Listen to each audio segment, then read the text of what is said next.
Okay. I wish you would go to hell. Hi and welcome back to my booktube channel. My name is Sam and today I'm joined by a very special guest who I'll introduce in a moment. But first, the topic of today's video, we'll be discussing the series that I placed at the worst book of the year for me of 2023, and I think it's only right that we do a little review of them since I claimed them to be the worst books of the year. So this is going to be a two-part series and we're going to review the entire 6-book trilogy. Two set of trilogies. There's like 2 individual trilogies that come together as one series, and the short stories that come along with them. So first off, the series that we'll be reviewing in today's video is the Shatter Me series by Tahereh Mafi. So we have, in this first part video, we're going to be reviewing Shatter Me, the first book, then Unravel Me and Ignite Me, the third book, and then the 2 short stories are collected in Unite Me. So these books are definitely something. So first off, let's introduce my very special guest, my best friend across the pond, who kindly not only agreed to do this video with me, but she also reread this entire trilogy with me. Well, I say reread. We'd both read the first book, so we reread that and then we read the rest of the series because we were like, hey, this will make some fun content. Let's just suffer together. So I'm very thankful for her for joining me along this journey and now reviewing them with you guys. So without much further ado, I'll hand you over to Andrea, who will introduce herself. There we go. Hi, my name's Andrea. My Instagram is @ghostgrem and I post art on there. I've been reading ever since I could remember, and my favorite genres are fiction, supernatural, sci-fi, drama, and what did I forget? YA and YA. Sam has granted me the permission of sharing my opinion and hot takes on the first 3 books of the Shatter Me series. I read half of the first book when I was in high school, but it got pretty boring after a certain event, so I DNF'd it. But Sam mentioned he was going to reread, so I decided to jump on the bandwagon. Nothing's more fun than suffering with your friends, in my opinion.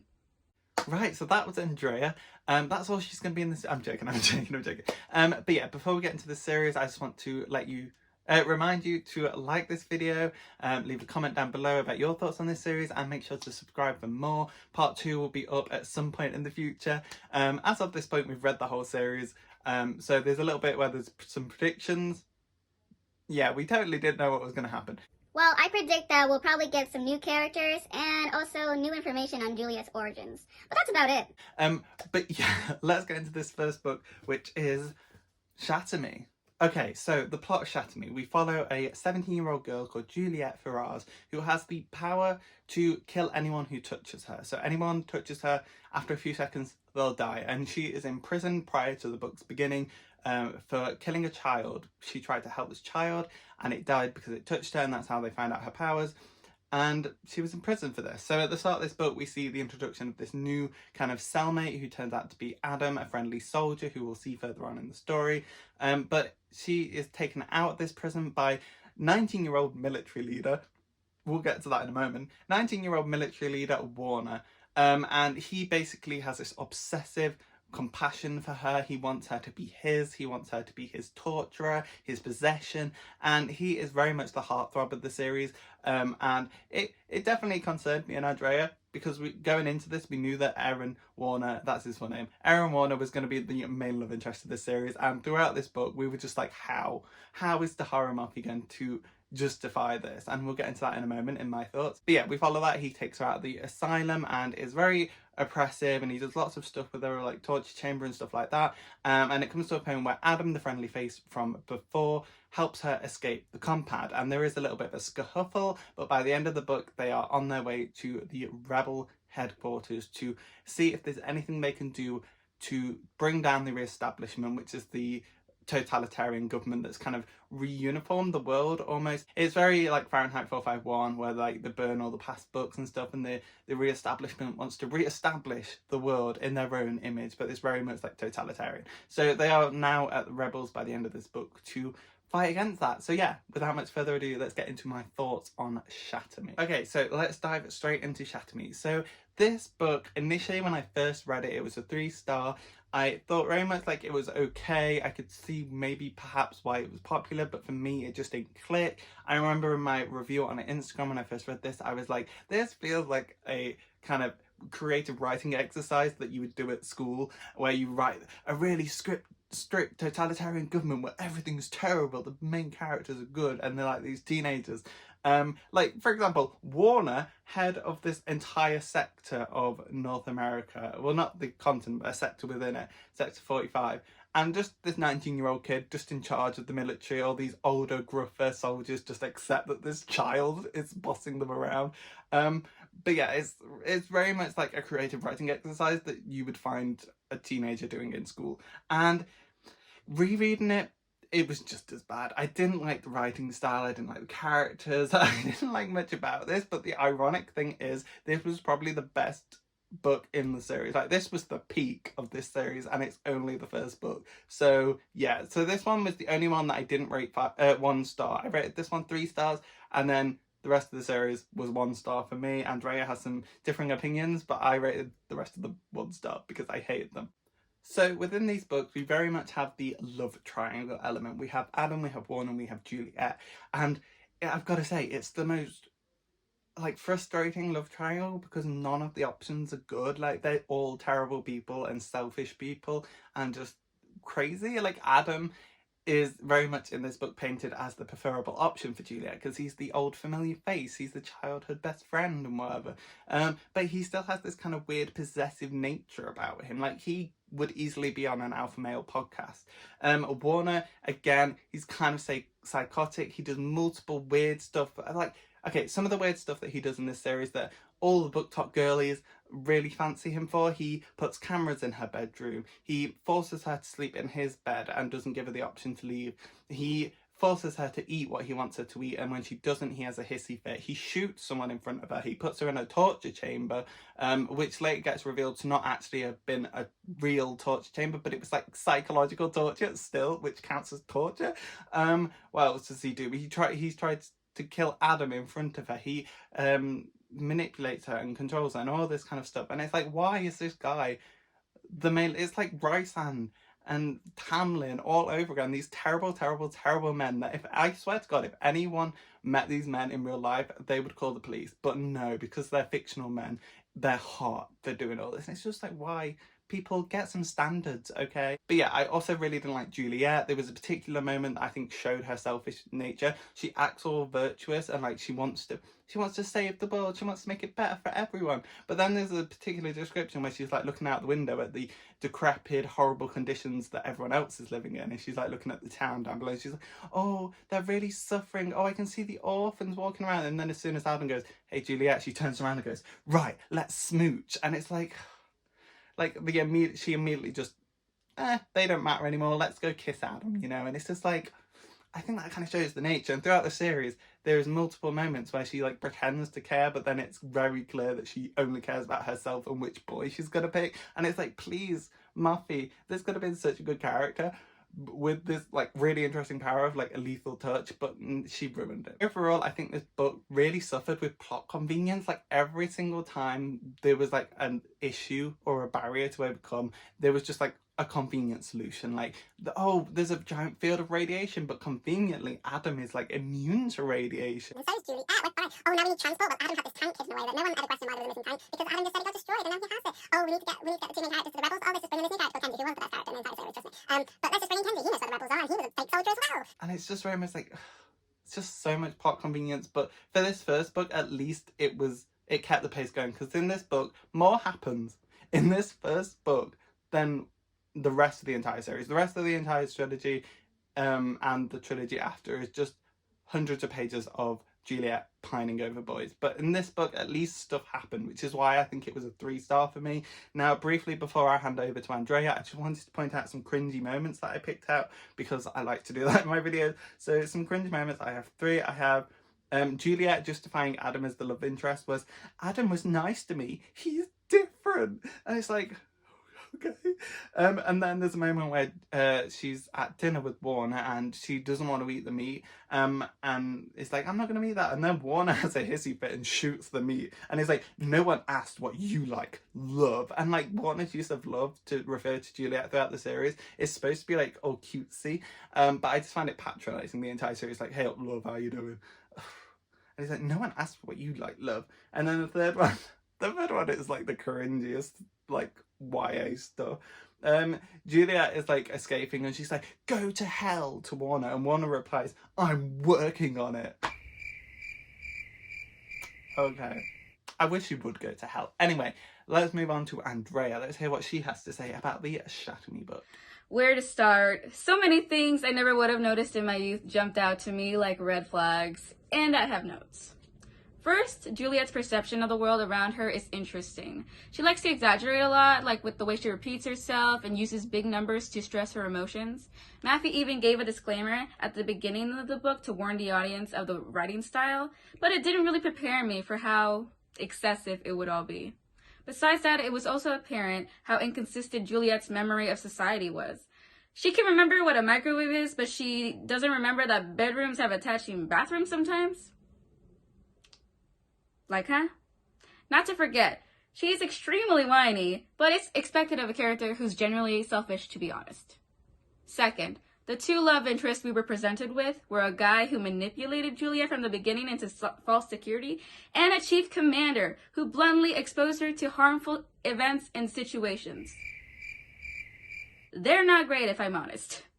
Adam just didn't sit right with me from the beginning, and Warner grew on me after I found out he was blonde, but that's because I'm weak to most blonde characters. But I still acknowledge he's a terrible person. The only saving grace in this book was the best character, Kenji Kishimoto. He is hilarious and genuinely the only good guy in this book, besides Adam's little brother, James, but that's because he's a kid. He's a kid. He gets a pass. Now, about the story.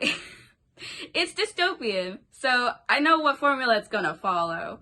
It's pretty high-paced after Juliet gets transferred to Sector 45. Then it got a bit slow until Kenji showed up. Then it was back to the action. My least favorite was when they called Juliet a superhero. Cause it's a bit cringe and not the direction I wanted the series to go in. Otherwise, I rated it 3 stars.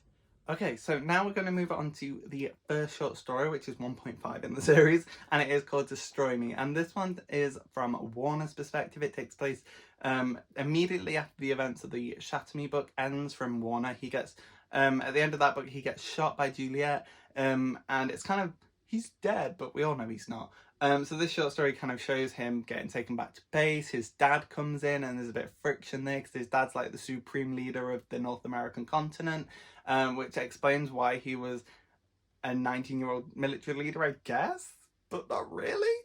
But yeah, his dad comes back and is like, right, I don't care about your experiments with Juliet anymore. I want her dead. I want the rebels dead. We need to get rid of them all because we don't want to lose control of the sector. And that is very much this short story. It kind of justifies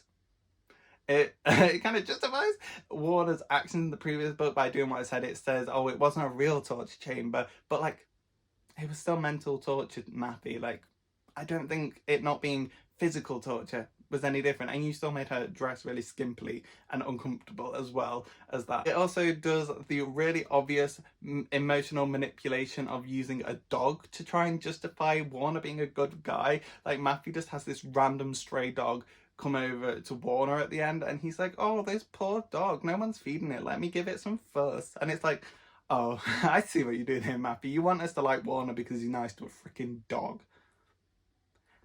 Who wouldn't be nice to a dog anyway? But like, I really didn't like this short story. I thought it was a pathetic attempt to manipulate the audiences into kind of seeing Warner as a more acceptable option as a love interest. But after the first book, where you blatantly had him be a villainous psychopath who was obsessed with Juliet in every situation, it didn't work for me. These 100 pages of you trying to kind of infantilize Warner and make him more acceptable as a love interest and less scary. I thought it was pathetic and stupid, and yes, this was a 1 star. Andrea, what were your thoughts? Yeah, so I thought it was an interesting read in general. It gave us the perspective from Warner we were really missing in the first book. It explains all the motives behind his every move and gives us a clearer picture of what Juliet is really up against. I didn't love how it was written though. Warner's sick throughout most of it because of his GSW, his gunshot wound, and his thoughts are kind of unsettling. Like how he reads the journal Juliet left behind and dreams about her in intimate ways. It gave off mega creepy vibes. It also made it so clear to me that we were emotionally manipulated into disliking Warner in the first book.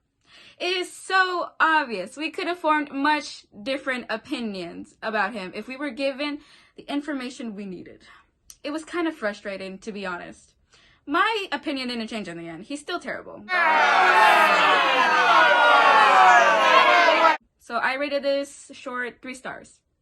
And then we have Unravel Me, which is the second book. And now, coming back on these videos and filming them retrospectively, I wish I'd made better notes on the plot of these next 2 books, because I could not remember what events happened in which book and in what sequence. Like, I knew like the main points, but I couldn't remember how they fit together. So I had to reach out to Andrea to just give me a plot summary for this section.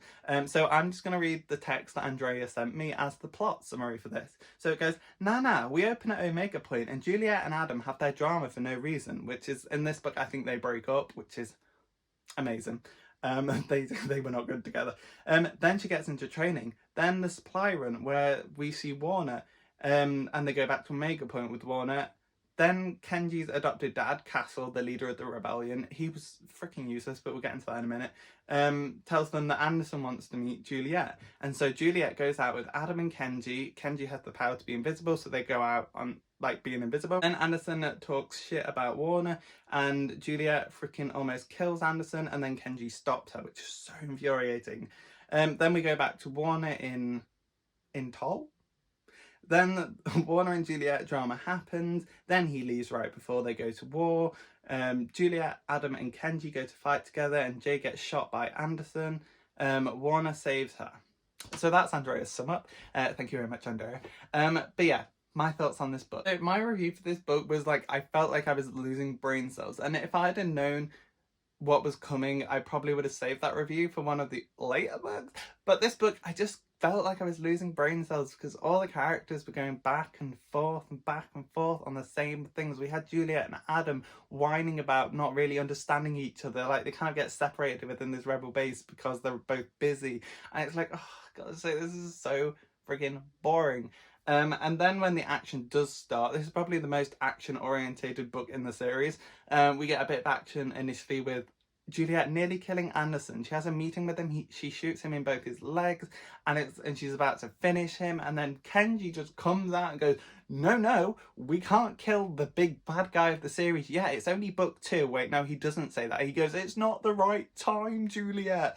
And it's like, why is it not the right time? This is your entire plan for the entire rebellion, is to take out Anderson and re-establish the rebels as the leaders. Why is it not the right time to kill Anderson? I don't understand, Kenji. It would have taken 2 seconds for Juliet to just go bang, bang, dead. You've got control of the sector. But no, we need to stretch out this for another entire 5 books. So annoying and so infuriating. The most annoying part of this series was that moment where it's like, this could have ended as a duology, but no, we had to drag it on. And then again at the end we see Anderson again. His first name is Paris, which is really cringe. It's like Paris Anderson, and it's like, yeah, it's kind of a play on like, oh, you expect dictators to have really serious names, but his is Paris, which is funny. And it's like, no, this doesn't really work, Mafi, because the whole book is ridiculous. So one character having a ridiculous name doesn't make the whole thing funny, you know? But yeah, he shoots Juliet. I cheered. She survived. I sighed. But yeah, again, like I said, my thoughts on this kind of mellowed out. I've kind of forgotten a lot of what happened in this book after the mess that was the next books. But yeah, let's move on to Andrea. Andrea, what did you think of this book? I thought it was interesting how Omega Point was set up as a high school drama. Juliet's the new girl, Kenji's the popular guy, and Adam is the weird guy in the back. That really stuck out to me and made the reading so much more entertaining for my own experience. The book really highlighted how toxic Juliet and Adam's relationship is. They hurt others because they can't work out their own issues, and I literally jumped for joy when they broke up. That was my favorite part.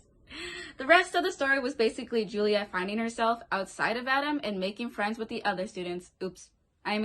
Unnaturals. It revealed that Adam has powers, and I feel like Mafi just did that so he wouldn't be left out from all the cool kids. One thing I do want to point out is that later on, Juliet has the opportunity to kill off the Supreme Commander Anderson, and Kenji doesn't let her. It literally would have saved us reading Ignite Me, and it was really confusing. We also learned that Warner's dad is also Adam's dad. It caught me off guard, but it fits with the genre, so no complaints from me. Warner also had powers, we found out, which I saw coming because he was sus anyways. But I kind of hate that Mafi used it as a way of telling us that he's better suited for Juliet. It seemed pretty forced. Then we got to chapter 62, and that was straight up filthy. It made me very uncomfy, so that was my least favorite part. Overall, I rated the book 1 star, and that leads us to our next short. And then we have the final novella for this half of the trilogy. This is called Shatter Me, and it is from Adam's point of view. Yeah. Which I knew going in would really infuriate Andrea. She was constantly like, can we just skip this novella? Because she has like this really deep ingrained hatred for Adam, which she doesn't have for Warner. And Andrea, I'm confused. Why are you hating Warner less than Adam? But anyway, I hate Adam as well. I'm not an Adam stan. But this is Adam's point of view, and it kind of follows... I don't really know what to say because it doesn't add anything new. It's just Adam's perspective from things we already saw in the previous book or we see in the next book.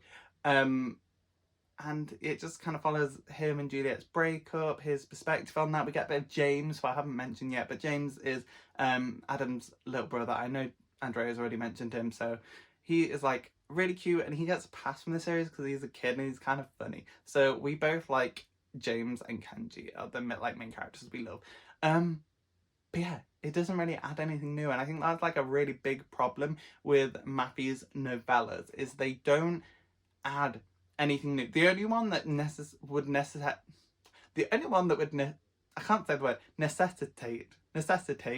a novella was the Warner one, which I hate to admit, but that was the only one that really added anything new, whereas this one and the 2 Kenji ones in part 2 are very much just recaps of things that have already happened, or things that you read the next book and it tells you the same exact thing that you read in the novella. So Mafi, please stop doing cash grab novellas. They're pointless. Andrea, tell me your thoughts on this. I just have so much dislike for Adam in general. The fact that I had to read a whole short from his perspective was just exhausting to my mental state. I think I fell asleep 2 times while reading it, but there are a few things I would like to point out. From Adam's perspective, it reads like he doesn't like Juliet at all. He's supposedly in love with her, yet he criticizes her and her actions consistently. Thinking she's helpless and doesn't know better than him. So annoying. One thing that put the fear of God in me was when James was in danger of getting nuked at Omega Point. I thought Mafi was going to pull a Hunger Games. Thankfully, she didn't. But she presented the choice of saving either Juliet or James to Adam, and he chose his brother. Hooray, we love James. Which solidified the fact that Adam and Juliet's relationship was officially dead at this point. To me. I rated this short 1 star. Okay, so now we have Ignite Me, which is the final what we'll be reviewing in this first part of the series. The next part will take place of the rest of the books, obviously. I don't know how to clarify that. But Ignite Me is the last book in the original trilogy. I'm going to read Andrea's text message again, because again, it kind of blended together what happened in these books for me. So Andrea nicely clarifies that Juliet is at Sector 45 because after she was shot, she was taken in, and she tries to get Warner on her side, and tries to get him to help her escape and go back to the rebels. In the previous book, I don't know how I completely forgot this, but in the previous book, Omega Point gets destroyed and they're all at Adam's house chilling out, and she's trying to get Warner to help everyone. Anyway, look, I completely forgot about that. But yeah, she's trying to get Warner on her side, and she tells him, and she hates him, and that when he drops the soup, brackets Mexican saying, and says that he's loved her forever, blah. Then she goes to the crater and reunites with Kenji, and they go to Adam's place where that nonsense happens, and Adam becomes a real bitch, and Warner comes to the rescue comes to rescue her along with the rest of the team. They then train for like 40 chapters until the actual final battle. That's Andrea's sum up. Okay, it's coming back to me. So yeah, this book is predominantly just chit-chatting and whining, and then the last 50 pages is the final battle where Juliet and the gang get onto Anderson's boat. We find out that the Supreme Leader, of course he doesn't have a base on land, he has a base on a boat because he's that paranoid, but he has this boat. They go and storm it. Juliet figures out she has the power of super strength as well, and she figures out how to control it. So she's ripping through this ship, she's punching people to death, and she gets to Anderson and she goes, "I'm not going to let you live this time," and then bang, she kills him. Finally. And she finishes him half, and it's like, yes. And then she's like, "I'm sorry, Warner, I killed your dad." And he's like, "I don't really care." And it's like, yeah. We also get the reveal, I think it was in this book, or maybe it was in the previous one, but Adam is Warner's brother. And it's like kind of weird and unnecessary because throughout the rest of the series, it doesn't really affect the plot at all. It was just kind of to add a bit more drama with Juliet and the boys she had to pick between. That was kind of cringe. What else? my memory on these previous books is like I've kind of purged my memory of these books because I hated them. I hated them so much. It was such a waste of time, and I do not recommend these books. But yeah, in this book, Kenji was the real saviour. He was the only guy I was here for. He was fun, he was enjoyable, he had the jokes. The rest of the characters were extremely dumb. My hate for Castle continued. Castle is the rebel leader, and he talks about how he's like been building this rebellion for like 30 years. Even before the re-establishment took over, he's been building this rebellion.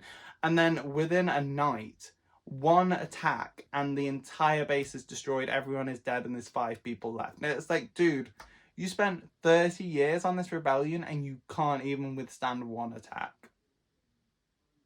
And he constantly makes stupid decisions, like keeping Warner. They capture Warner at one point, and then because Warner has powers, we find out Castle's just like, "Oh yeah, he's one of us now. Just let him walk around." And it's like, this is the guy you were fighting against in the previous book. Why are you just letting him wander around the rebel base, just unaccompanied? Again, Mafi just gave Adam and Warner some powers just to like spice it up a little bit. But yeah, let's go on to Andrea's thoughts on the series so we can finish this video. Okay, bye. This book was by far the most uneventful book in the series that we've read. The first 20 chapters are just basic recap on what we read in the first 2 novels, and then it switches to Juliet's training arc for the rest of the book until she murders Anderson. It was pretty bogus, in my opinion. My thoughts are brief. Adam was nothing but toxic in this book, as I always knew he was, so I got some satisfaction from that. Juliet had no business thinking she could realistically become a leader of North America. She was sheltered for most of her life and has 0 military experience. The sheer audacity she has for even suggesting it. It's a lot. Did Warner get some development though? I guess. He found out he has 2 brothers in the same book his mom and dad died, so you tell me. Also, Kenji and James mostly chilled for this book, and we love them for that. They need the rest after carrying the last 3 books, man. They needed that. In the end, I rated this book 1 star. There was all our thoughts on this part of the series. Andrea was very much more put together from me. Like, please let her know in the comments down below how professional she was. She told me how anxious she was with all these video clips. She didn't think she did a great job. And I was like, I was like, you are more professional than me. You're amazing. So please leave some support for Andrea down below. I can't wait for us to collaborate on the next part of the series and for you to see more. So yeah, definitely give Andrea some support down below, and like the video for Andrea. But yeah, that is the series done. I can't believe we don't have to read any more books. But there's still 5 more books. There's more. Yeah, that's why I don't act anymore. So yeah, that's our thoughts on these first books. Shatter Me, Unravel Me, Ignite Me, and Unite Me. God, these names are terrible. But yeah, I'll see you in part 2 with Andrea again. I really hope you enjoyed this video. You can find Andrea in the description below at ghostgrem on Instagram, and anything else she wants me to put down there, you can find her in the description. Make sure to check her out, follow her, give her some support. But yeah, like, comment, subscribe. I'll see you in part 2. Bye.